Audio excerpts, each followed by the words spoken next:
Tonight, rising water levels and flooded streets. Very nervous. You know what happens if I have to go to the hospital or something? People in eastern Ontario and western Quebec do what they can to prevent damage. Premier Doug Ford pulls a U-turn. It's not that the Premier saw the light, it's that he felt the heat. Just days after buying a multi-million-dollar private jet, Ford says the province is now selling the newly acquired plane.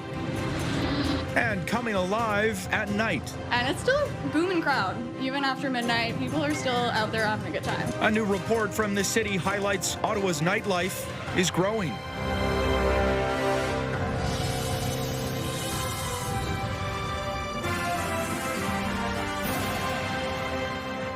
Good evening and thank you for joining us. Residents remain on high alert tonight as seasonal flooding continues in parts of eastern Ontario and western Quebec. Homes now surrounded by water in low-lying areas after days of rainfall and, of course, the spring thaw as well. CTV's Natalie Van Roy has been out all day following this story, and she joins us live now from Gatineau. Natalie. Austin, we're on one of those roads that is shut down tonight by police, and you can see why. Just look at that shot behind me.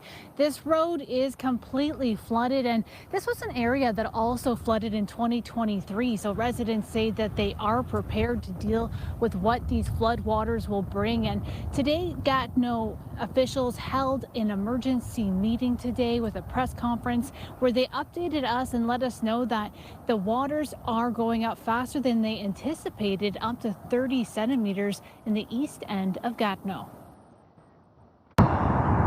Floodwaters rising drastically in Gatineau, Quebec. A road, sidewalk, and field turned into a lake in just hours. It's getting stressful, but I do think that we should be all right now, getting the wall prepared. Police blocking off this area next to the overflowing Gatineau River after persistent rainfall and the spring thaw.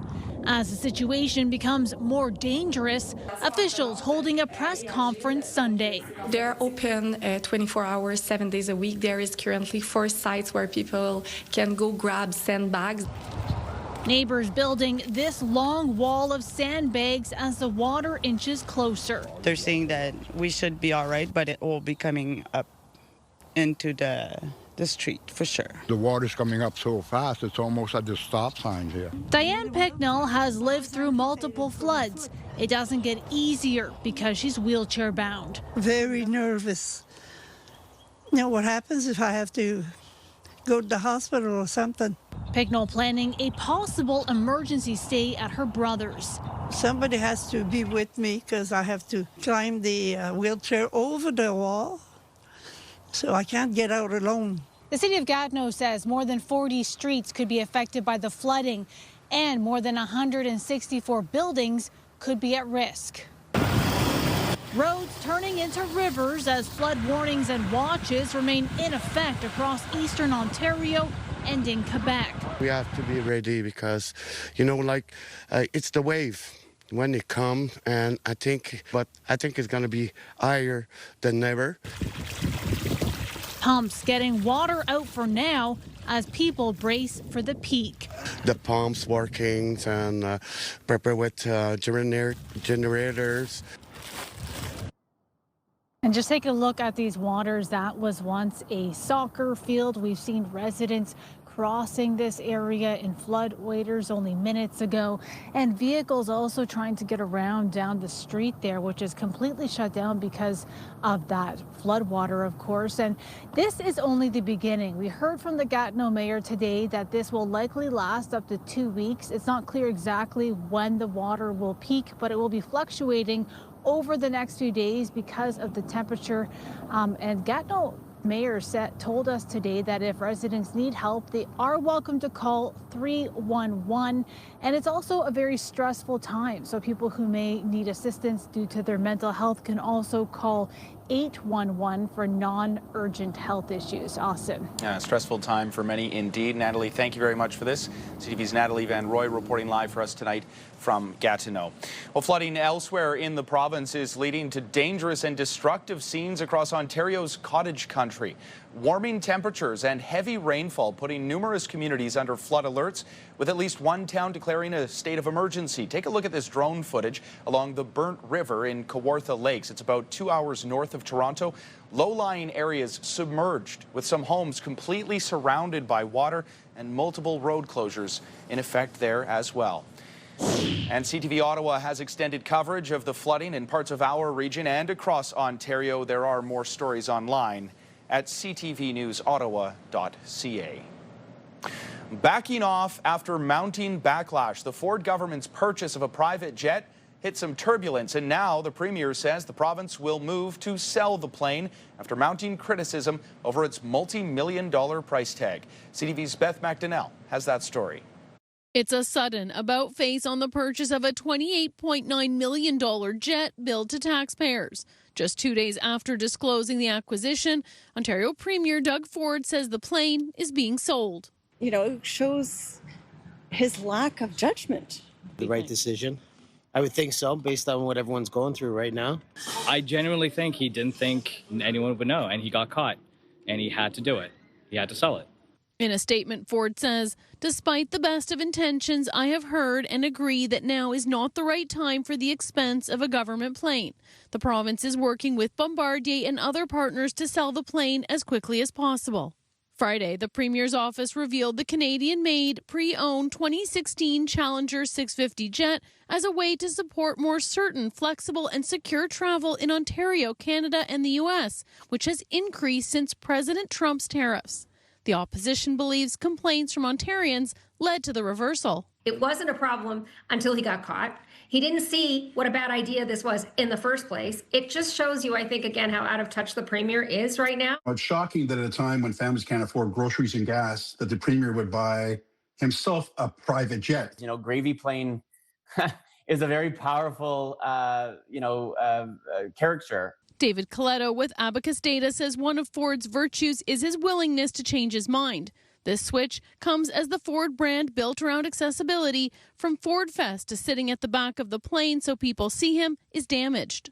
I think it sends a signal that challenges that brand, that he will be less accessible to people. And I think it coincides with the Freedom of Information Act changes, that these two things happening in unison, I think is a real hit. In Ford's own writing, there is some debate around the investment of a Premier's jet. He's not going to be the Premier forever, right? Somebody else is going to come back and they're going to use it back, right?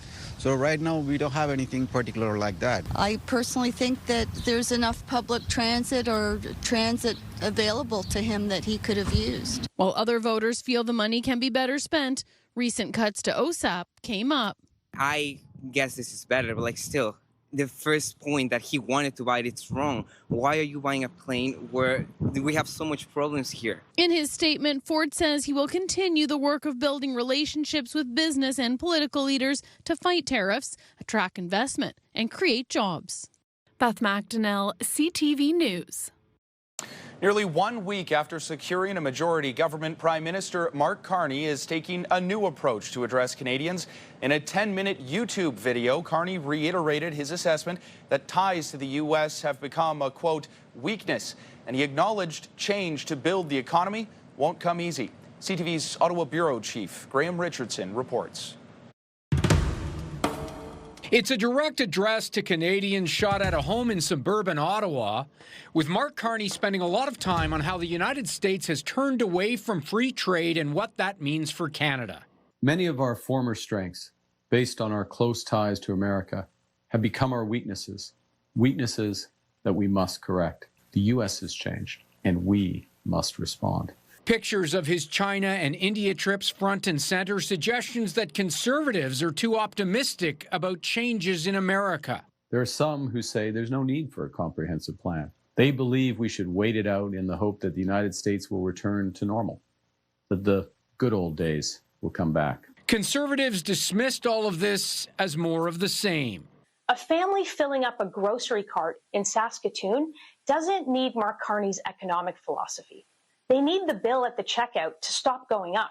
Carney talks about history here, too, and how Canadians have beat back American aggression before. Featuring a small statue of Isaac Brock, he says he keeps in his office a gift from Mike Myers. Brock was a hero who fought and gave his life for our forebears in the War of 1812. This address was not designed for a soft, comforting message. There was an effort to offer people reassurance in this message, but much of it was stark. Much of it was meant to drive home how severe the challenge that we are confronting truly is. This all comes at a tense time for Canada-U.S. relations. The Americans are moving forward with formal free trade talks with Mexico. That hasn't happened for Canada yet. And if this address was designed to land with Canadians, the government will be watching very closely to see how it lands with Donald Trump. Graham Richardson, CTV News, Ottawa. Well, we got a nice little taste of actual spring weather, even summer weather by some accounts, yesterday and Friday, getting into the 20s, and it came crashing back down to the low temperatures. 6 degrees right now. We do have a chance of showers. Potential for some flurries overnight. You can see the low at -3, so we're keeping an eye on that. And with that precipitation expected, around 50 to 60% chance, it could come down in the form of flurries. And I know you don't want to hear it. I don't want to hear it either. Even cooler in Gatineau, -7 degrees. That same chance of precipitation. -4 in Kemptville. They are also expecting potential rain or flurries. Now, we are getting up to a high tomorrow of 4 degrees with a mix of sun and clouds, so still cool, but at least dry is the expectation right now. The high tomorrow in Gatineau, 4 degrees. Ontario Provincial Police are investigating a fatal collision in Quinte West. It happened at around 8:30 Saturday night on Old Highway 2, just west of Montrose Road. Police say a pedestrian, a man in his 70s from Belleville, was hit and pronounced dead at the scene. Old Highway 2 was closed between Acand and Montrose Road for several hours as officers investigated yesterday. And 2 people were injured in a collision on Highway 17 in Deep River this morning. Ontario Provincial Police say the 2-vehicle crash happened at around 10:40 this morning on the highway between McNulty Road and Thomas Street. The 2 people involved were taken to hospital with non-life-threatening injuries, and that stretch of Highway 17 was closed for about 3 hours. A group of parents in Orleans have launched a petition calling on the province to address lead levels in some school taps here in Ottawa. The push follows a recent report from the Canadian Environmental Law Association that analyzed positive lead tests across Ontario school boards. It found the Ottawa Carleton District School Board had the highest level of tests above the maximum accepted lead levels in water. Ontario's maximum allowable lead level is 10 parts per billion. That's double what Health Canada recommends. And the parents behind the petition, they want the province to bring Ontario's standard in line with federal guidelines. Turning now to tragic news coming out of the United States. 8 people, at least 8 people, are dead following a mass shooting in Shreveport, Louisiana. Police described the scene as extensive and the worst U.S. shooting in over 2 years. Right now, we have at least 10 individuals that were struck by gunfire last night in a domestic disturbance. 8 of these individuals are deceased. The victims are said to range from 1 to 14 years old. Police say this suspect performed a carjacking close to where the shooting took place after fleeing the scene. The suspect was shot by police following a chase. Police did not share any information about the suspect, but a spokesperson said some of the children in the homes were related to the shooter. An investigation is underway, and police are asking the public for patience. More information about the victims and the shooter will be released when next of kin are notified. And turning now to the latest in the war in the Middle East, Iran state media is reporting that Iran will not take part in a second round of talks over what it says are excessive demands from the United States. CTV's Kimberly Fowler joins us now in studio with the latest on this. Kimberly. Well, Austin, this news comes after President Trump confirmed U.S. officials were heading to Islamabad for peace talks mediated by Pakistan. In a post to social media today, Trump said they will be there tomorrow evening for negotiations, adding that the U.S. is offering a very fair and reasonable deal and that the hopes that Iran takes it, because if they don't, the U.S. will knock out every single power plant and bridge in Iran. U.S. Vice President J.D. Vance will lead the American delegation in those talks, and that's according to the White House. Security preparations appear to be underway in Islamabad today for those potential peace talks. Rolls of barbed wire and a heavy police presence were seen around the same area where the first round of talks took place last weekend. Meanwhile, Iran is tightening its control over the Strait of Hormuz, saying that the passageway is once again closed. However, ship tracking data from marine traffic showed 2 vessels moving eastbound around the Strait of Hormuz today.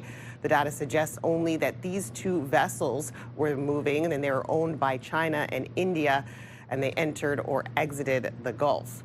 Now, Iran's official news agency says that the government isn't interested in the second round of peace talks after what it called Washington's excessive demands and the ongoing blockade of the Iranian ports in the Strait of Hormuz. And all of this is coming as the 2 countries continue to face disagreements over nuclear issues. Austin. CTV's Kimberly Fowler reporting live for us tonight. Kimberly, thank you very much for this. And the conflict in the Middle East is causing financial stress for drivers here at home. In Ottawa, regular gas is going for an average of 1.71 cents a litre, and that is on par with the provincial average today. Some stations, as you see there, slightly below. It is down about 2 cents from the average price yesterday, and more relief is on the way with the temporary suspension of the federal gas excise tax starting tomorrow, lasting until Labor Day. In an interview on CTV Question Period, a former Bank of Canada governor is predicting Canada has about a 30% chance of falling into a recession amid growing global economic pressures. Canada may get a little bit luckier than others because we're a big producer and net exporter of oil. That doesn't mean we can just suddenly walk away and not have a recession with everybody else, but it means it's mitigated by the revenue flows from the oil. But within Canada, we'd be a case with our head in the oven and our feet in the freezer. Very, big divergences across sectors, households versus companies, regions, etc. Those comments coming as uncertainty over the conflict in the Middle East led the International Monetary Fund this week to issue a warning that a further escalation in the war could trigger a global recession. Palaz suggested some offsets like government changes to the tax structure on gasoline, but said replacements as opposed to offsets are needed in response to the tariffs implemented by U.S. President Donald Trump. The downtown core here in Ottawa is getting busier after dark with more people heading out later in the evening and staying out late. Last week, a report from the city highlighted some of the economic challenges in the downtown core, but one bright spot, it seems Ottawa's nightlife is making a comeback. CTV's Josh Moreno joins us in studio with more on this. Josh. Yeah, Austin, there's been a sharp increase in visits to the core outside of regular working hours, with evening visits growing by nearly 14% over 2 years. The city says it's being driven by new restaurants, Metcalfe Plaza, and other attractions. And night owls in the city say they're seeing that increase firsthand. At Nelson Pub and Eatery on Laurier, Caitlin Knight says business has been good. People are just looking for a good time. People love music and socializing. So anything we can do to drive that, we definitely try to do here at the Nelson. Seeing Ottawa's nightlife reemerge is a welcome sign for Knight for when she's working behind the bar or out on the town herself. We don't usually get out till after midnight anyways. And it's still a booming crowd. Even after midnight, people are still out there having a good time. According to a recent city staff report, Ottawa's downtown core has seen a rise in evening visits for 2 consecutive years, growing 8.8% from 2023-24 and another 5.1% to 5.7 million in 2025. I definitely feel like the bars have been busier. Yeah, I'd say so. I'd say I think it also picks up sooner. The increase driven mainly by new restaurants and added attractions across the core. We want to get back to those pre-COVID numbers. We know people want to get outside. We know they want to hang out and have fun. And I'm glad they're doing it. For people out on the town, that kind of nightlife is exactly what they've been looking for. We were just at the Heart and Crown on Preston Street. Yeah, it was their country night, I think. So there's a lot of people in cowboy hats, denim on denim, as you can tell. I know a lot of people are really excited, for example, about the World Cup and going to see that on a big screen as well. So I think we put a lot of things in place to facilitate that. But of course, there's always more to be desired. An actual country bar, because like Crazy Horse all the way out in Canada. It's a bit of a drive. I feel like something downtown would be nice. I think more karaoke. Yeah. For Knight, she's doing her best to help, with the Nelson extending hours due to increased demand, as well as bringing karaoke nights. We have it start at 9 p.m. every Thursday and go, because it's still new, we don't have it on strict hours. We are allowed to stay open and serve alcohol until 2 a.m. So if the place is booming and people are having a great time, we'll keep it going. And there's lots to look forward to for those night owls, including the opening of History Ottawa, the return of Metcalfe Plaza. The Nightlife Commissioner Matthew Grandin was on CFRA this morning and noted more announcements are expected through 2026, even offering a teaser to late September when Nuit Blanche is set to return. Austin. Yeah, there's always something to do, Josh. Thank you very much for this. CTV's Josh Moreno reporting live for us tonight. Well, turning now to a new event here in the capital, hoping to inspire young women and girls through stories of leadership. CTV's Kimberly Johnson joins us live in studio with more on the Built to Lead event today. Kimberly. Well, Austin, being a teen these days can come with some major challenges, from social media and high expectations to facing insecurities as they grow and find their way in the world. Organizers of this event say that it's meant to show how leaders in our community made it to where they are and how young women can do the same. A chance to hold an Olympic medal and meet her hero, Brianne Jenner, is something Sophie LaRose wasn't going to pass up. I wanted to see how all women work in other jobs and how they'll be paid who they are right now. And her knowing what's possible is also important to her mother. I just wanted my girls to see sometimes what it takes for women to succeed. There's a lot of challenges now on young children, so for me it was really important. Among those attending the Built to Lead event at the Shenkman Arts Centre Sunday. And the losses, the injuries, the times I was cut. These are the moments that mattered most for me. Jenner, captain of the Ottawa Charge and an Olympic gold medalist, among the speakers Sunday, which hopes to inspire young women and girls hearing stories of perseverance and leadership. We've all had a lot of adversity to get to where we are, and I think hearing that message is so valuable for this young audience. Leading is in all of us. emceed by Your Morning Ottawa's Rosie Etta, a wide variety of speakers, attendees also hearing from the Deputy Chief of Police, and CTV Ottawa's Patricia Bowl sharing stories of her own path behind the desk. I think there are so many incredible, smart, strong girls out there who still sometimes have those moments of doubt and sometimes need a little nudge, need to see what they can be and what is out there. And I was very thrilled to be asked to be part of this. Hosted by the Walker Real Estate Group, organizers say it's important for young women to see how many roles there are waiting for them. We have girls from junior high, even some in elementary, but high school is the main target range. We have lots of guardians, even mentors, and even coaches of sports teams here. We've had lots of parents that were like, I really need this for myself. So that's what's really inspiring about the afternoon. Organizers say ticket sales support Girls on the Run Ottawa, an organization that uses physical activity to inspire girls to embrace their own strength and form connections. Austin. Yeah, a great event for sure. Kimberly, thank you very much for this. CTV's Kimberly Johnson reporting live for us tonight. A lot of these peptide companies, you can't just order something from this mysterious website, this mysterious vials. Coming up, a warning from Health Canada about the risks of unregulated and unverified injectable peptides sold online. Here's a live look through our Centennial Glass Skycam. It's currently 6 degrees.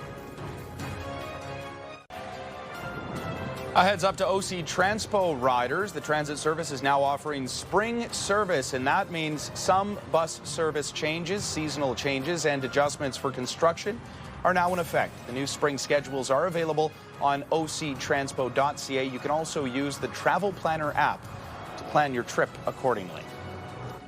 Health Canada is warning Canadians about the risks of injectable peptides sold online. But despite the alert, these products are gaining popularity, promoted for everything from weight loss to anti-aging. CTV's Kathy Lee reports health experts say there are real risks to consider. These are MOTC. The powder in these small vials are peptides, increasingly popular and promoted for a range of health benefits. For some Canadians, like Adam Blackwell, a personal trainer and nutritionist, they're part of his routine. I use peptides for a plethora of reasons: body recomposition, recovery, cognitive health, mitochondrial health, longevity. Marketed for muscle growth, anti-aging, and weight loss. The vials are mixed with water and then self-injected. Drugs like Ozempic, a peptide-based medication, have helped propel peptides into the mainstream. But beyond a handful of approved drugs like Ozempic, most sold online are unregulated, raising concerns among health experts. Is it contaminated? Did it come from some, lab in some third world country that didn't have proper sterile processes. Is what they're saying on the label truly even inside the bottles? Health Canada says in the last 6 months, it's received 4 complaints of adverse reactions where an unauthorized peptide was believed to be the suspected cause. Now it's advising consumers to only buy and use authorized health products approved by the agency. Online influencers have helped make peptides popular, but one Canadian wellness professional says she turned down a request to promote. I'm not a physician. I'm definitely not qualified to educate or sell, and it's something that you inject into your body. Understanding the risks, Blackwell emphasizes the importance of sourcing products carefully. We have pharmaceutical-grade peptides with, physicians that are advising. We have clinical support with a lot of these peptide companies. You can't just order something from this mysterious website, this mysterious vials. You have to make sure, again, like third-party testing, the batch testing, the purity, the outsourcing, certificates of analysis. Those are huge things to look for when purchasing peptides. Health Canada is urging people to report potential non-compliant or unauthorized health products. Kathy Lee, CTV News, Calgary.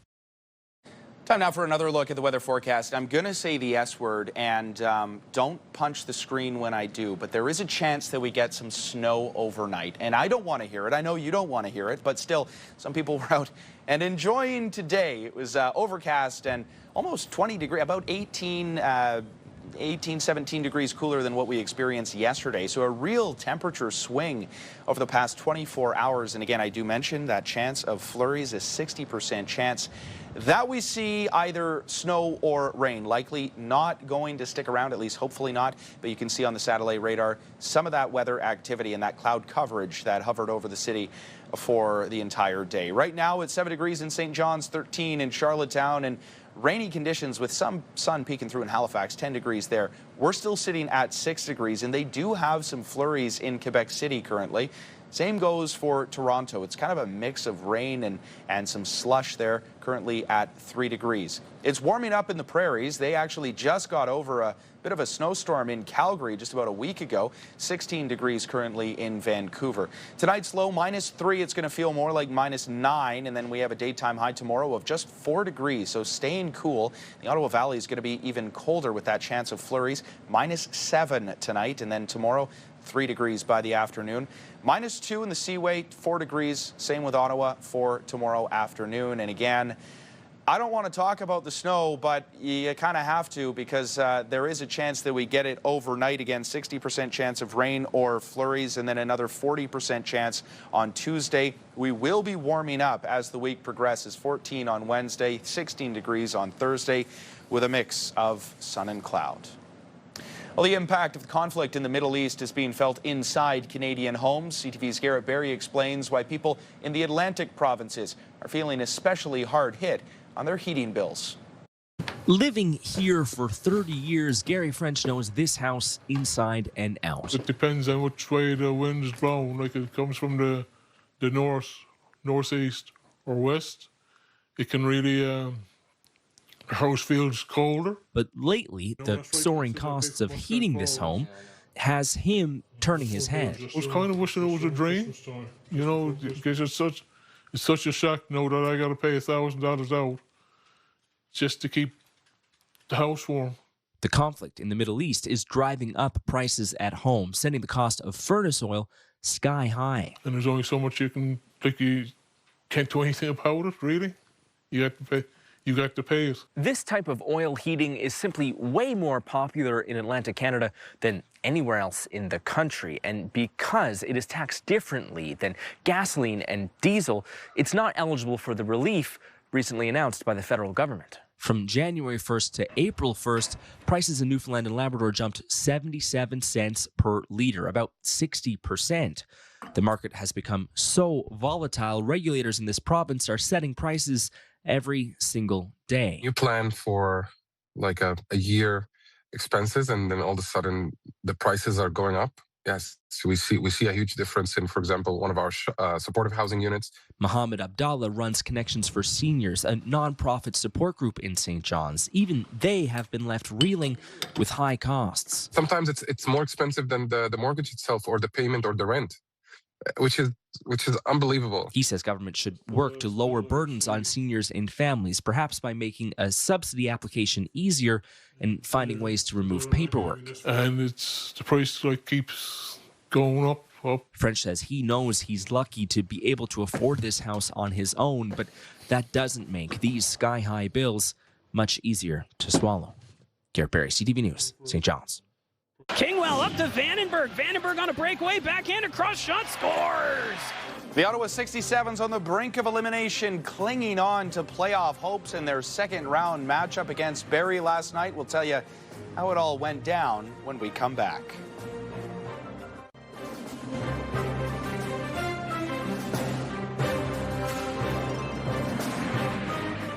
The climbing price of fuel is driving up transportation and shipping expenses, with some craft brewers in Canada saying it's putting their business at risk. CTV's Paul Hollingsworth has more on what they're doing to keep from passing those extra costs on to customers. At this Dartmouth-based craft brewery, the surging price of fuel has increased expenses and is taking a major bite out of their bottom line. Shipments of the U.S., our cans coming in, we're seeing quite a bit, a couple $100 a truckload. Locally, we're seeing small increases, but they all add up over a period of time. Danny O'Hearn and his staff are scrambling to trim other expenses to offset the climbing cost. We decided to look for the savings within. This craft brewery has been in business for 10 years. The people who own this company say part of their success comes from not letting their prices become too high. O'Hearn prefers to not pass on the rising price of beer. But you can't take advantage of your customers. He's not alone. This craft brewery's overall transportation cost has jumped by 30%. We haven't passed any costs on to our customers yet, but if this continues to go on, it's going to be really difficult to not. There is some possible good news. Gas analysts say the federal government suspending the gas tax should bring some relief. Any reduction in taxes, is a good news for consumers. We know consumers, depending which cities you're talking in Canada, consumers pay up to 7 taxes at the pump. As Meg Brennan waits for fuel prices to drop, she's also changing some marketing strategies and targeting new customers. We're looking at working smarter, not harder. Which she hopes will reduce the price of the high cost of fuel that is spilling into the craft beer industry. Paul Hollingsworth, CTV News, Dartmouth, Nova Scotia.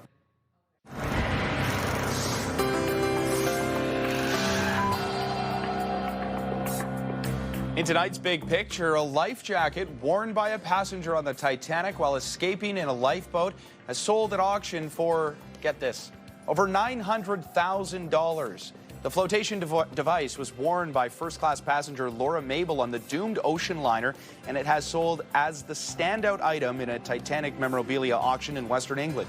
It's signed by her and other survivors from the same lifeboat. There's a seat cushion from one of the Titanic lifeboats that also sold off for just over $500,000 to the owners of 2 Titanic museums in the United States. Well, turning now to some of the other stories that you need to know. The Ottawa 67s had their backs up against the wall last night. They were looking to keep their season alive in Barrie. Kingwell up to Vandenberg. Vandenberg on a breakaway, backhand across shot, scores! Jack Whitehead cuts the lead 2-1 late in the second, but later in the third, the Colts would add 2 more goals en route to a 4-1 win, and they move on to the conference finals to take on the Brantford Bulldogs. The Barber Pole season has officially come to an end. Playoff lacrosse as we head towards May. Shot from way out, Teat scores. Beats. Despite that laser from Jeff Teat, the Ottawa Black Bears also failed to keep their season going last night. They fell to the Halifax Thunderbirds in the final game of the regular season, and with the loss, the Black Bears narrowly missed the NLL playoffs, finishing the year 8-10. Defending to do first, though, for Atletico Ottawa. From here to Haney Walker. But it's not all bad news for sports in the capital. Atletico Ottawa walked away with a 1-0 win over Supra du Québec in Montreal this afternoon. That was Tier Duhaney Walker with the late game winner in this one. This was Supra du Québec's first game on home soil, and Ottawa obviously was happy to spoil the party. Atletico's next game, their home opener, goes ahead next Sunday at 1 o'clock. Well, Maddy spent less than 6 hours at Roger Neilson Children's Hospice. The peace that we felt in her final moments and the support we received afterwards changed us forever. The annual Maddy's Gala Black Tie fundraiser went ahead last night at the Brook Street Hotel. Proceeds supporting Roger Neilson Children's Hospice. The gala, created 17 years ago to honor the late Maddy Otto, was emceed by our own Patricia Bull for another year. The event also raising money for a pediatric respite and palliative care home at CHEO. This year's gala theme was Moulin Rouge, with raffle prizes, a large silent auction, and an exciting live auction as well. It raised more than $325,000. To date, the event has raised just over $2 million in Maddy's honor. I ended up violently ill. I threw up something over the course of 12 hours, something like 20 some odd times. Yikes. Up next, we'll revisit the story of a Carleton Place restaurant that was shut down by the health unit after a work lunch made a group of patrons intensely ill.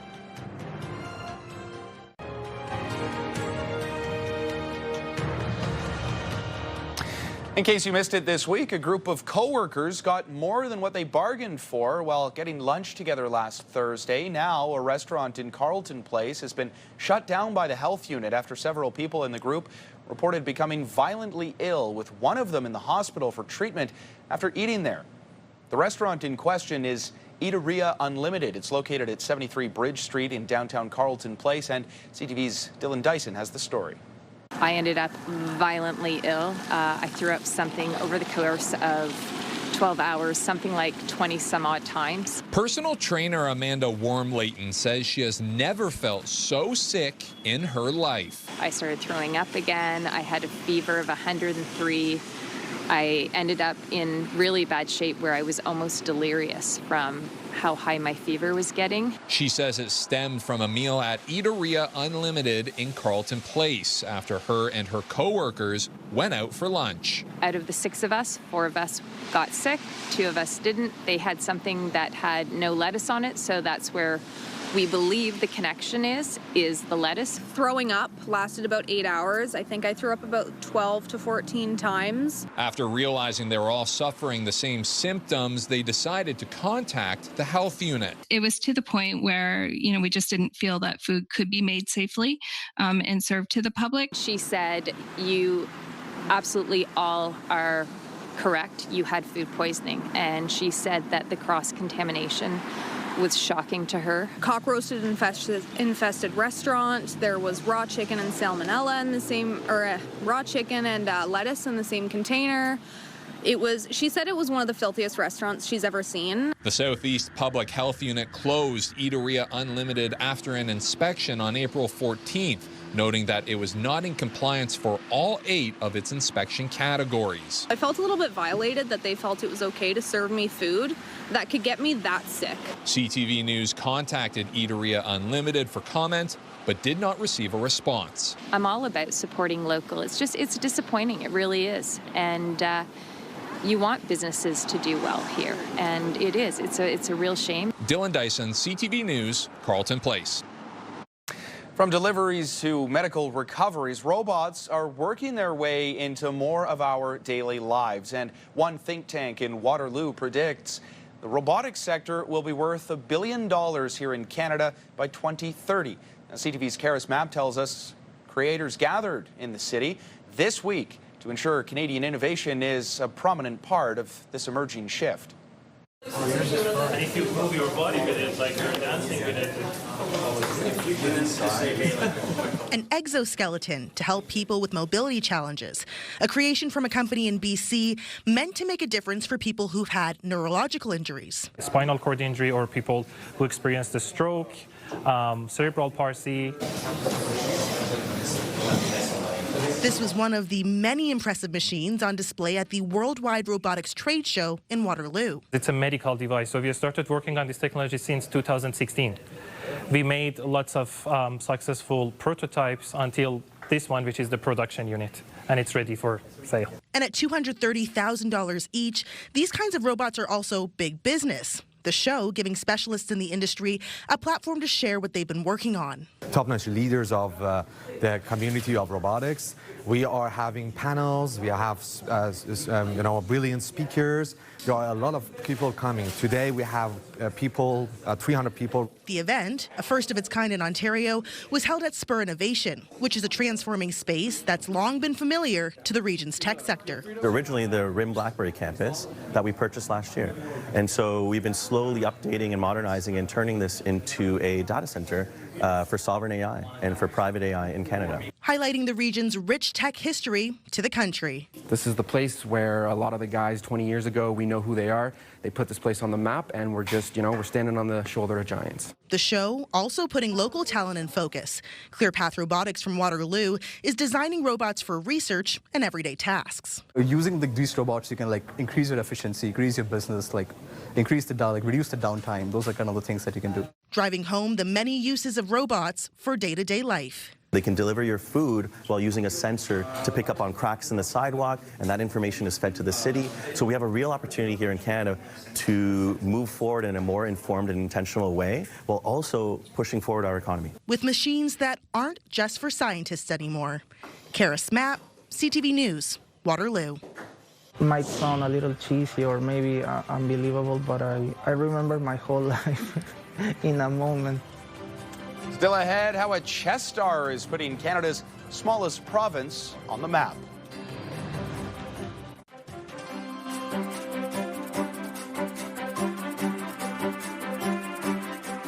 For the first time in nearly 3 decades, Canada's smallest province was represented at one of the country's top chess championships, and it finished with a historic result. CTV's Maria Saru with the player whose performance is marking a major milestone for the game on PEI. A chess clock starts, and move by move, E4, C5. PEI's top-rated player relives a game he knows by heart. F4. This win was a milestone for Jorge Moreno at the Canadian Closed Chess Championship. It might sound a little cheesy or maybe unbelievable, but I remember my whole life in a moment, like in the movies. After scoring 5 points in 9 rounds, his performance at the tournament put him on track for the International Chess Federation, or FIDA's, candidate master title. According to Chess PEI's records, Moreno will be the first player in the province to achieve that.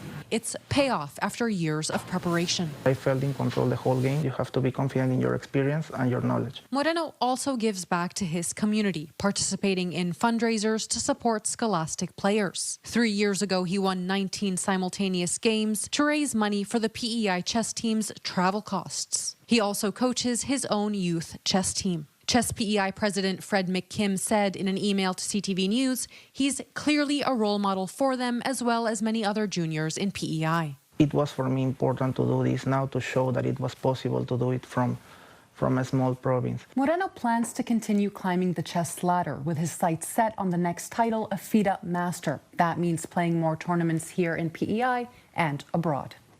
Maria Saru, CTV News, Charlottetown. Coming up, how a machine blew away the competition at a half marathon in China. Before we go to break, there's a live look through our Centennial Glass Skycam. It is still 6 degrees. Hairstyles, courtesy of Salon Fiorella. Here's a recap of the top stories we're following right now. It's getting stressful. Flooded streets and rising water levels along the Ottawa and Gatineau rivers. The city of Gatineau says more than 160 buildings are at risk of flooding. Premier Doug Ford grounding his multi-million-dollar private jet just after buying it. The province is now selling the newly acquired plane. Even after midnight, people are still out there having a good time. And coming alive at night, a new report from the city is highlighting how Ottawa's nightlife is growing. One quick look at the weather forecast. Unfortunately, we do have some flurries waking up to -3 degrees, 60% chance of snow and rain. And that's the same for Tuesday, 40% though, and then warming up from that point. Finally for us tonight, how a speed machine is turning some heads in Beijing. Yeah, humanoid robot running a half marathon faster than any human ever has.